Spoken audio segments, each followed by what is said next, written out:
ce matin pour vous souhaiter très cordialement la bienvenue.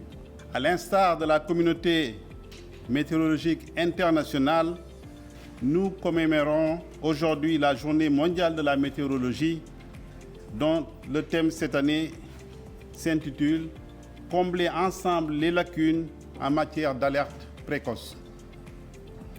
Il s'agit de réfléchir sur les synergies à mettre en place pour que les populations, surtout celles vulnérables, soient informées suffisamment à temps avec un langage clair afin de réduire les conséquences liées aux phénomènes météorologiques extrêmes tels que la sécheresse, les inondations, les vagues de chaleur.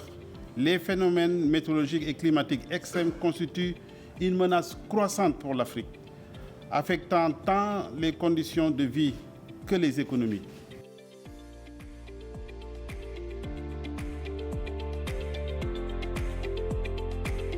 Mesdames et messieurs, l'importance du système d'alerte précoce ne fait plus débat.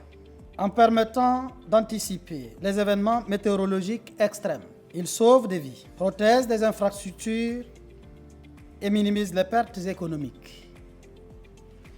Pourtant, il subsiste encore des disparités dans l'espace, dans l'accès à ces systèmes, notamment en Afrique et dans les pays en voie de développement.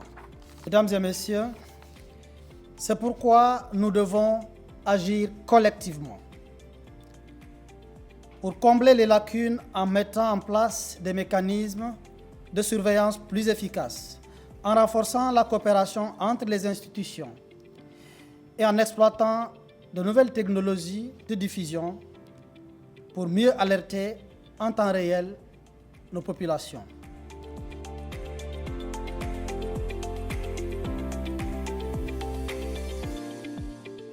Nous avons décidé d'organiser cette activité ce lundi 24 mars 2025 pour rassembler toutes les parties prenantes autour de ce thème crucial pour la survie des populations et de leurs biens.